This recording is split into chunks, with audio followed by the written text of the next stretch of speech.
I'm Warren Mendez here in my home kitchen, and today I'm going to be showing you a decadent twist on some classic pancakes. So I'm going to be giving them a chocolate twist and packing them with some banana and berries as well to create some choc-berry pancakes. Very easy and simple, all into one bowl. We're starting off with a very ripe banana. I know this might look a bit scary, but this is a frozen banana that I've kept. So from the freezer, let it thaw out, slice it open, and you'll have all that very ripe banana inside. And then we'll just mash it up with a fork. And because it's a ripe one, it's actually very easy to do anyway.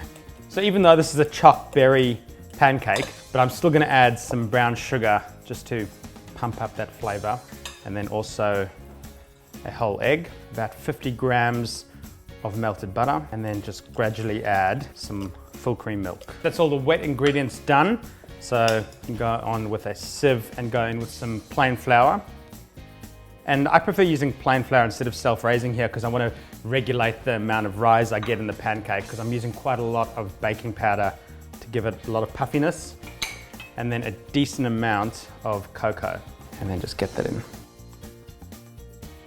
Just use a whisk to fold all that mixture through, but you don't want to go crazy and use egg beaters or something. Then just in with some dark chopped chocolate and some mixed berries. You could use frozen berries, it's absolutely fine, but about 1 punnet's worth. And then just fold that through. And I almost forgot, but as always, a pinch of salt. Even though it's a sweet pancake, just gonna help bring out that natural sweetness and flavor of everything that's in there. And also a bit of a salt crunch, sweet thing's good. Now, you could make this batter up ahead, but what you'll notice if you make it up ahead and you put it in the fridge, it will thicken up, so you might have to add a little bit more milk, but if you're using it instantly, it's a really good consistency to go straight into the pan. So grab yourself a good non-stick fry pan, and then we want to go on kind of low or medium-low heat. So just get some melted butter ready and give it a brush on the pan. And then with the mixture, I'm using about 1/4 cup measure.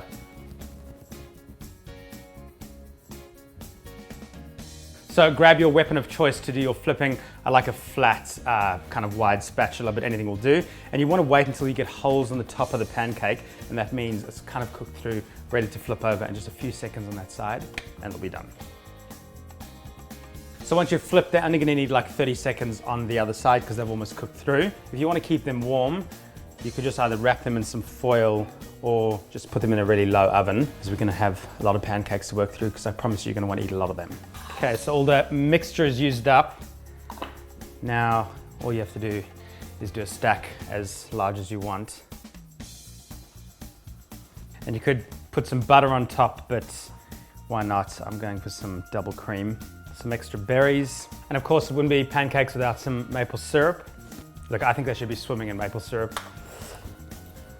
Mouth is watering. That is seriously, seriously good. All the ease of a pancake recipe, but all the flavor of a Black Forest cake.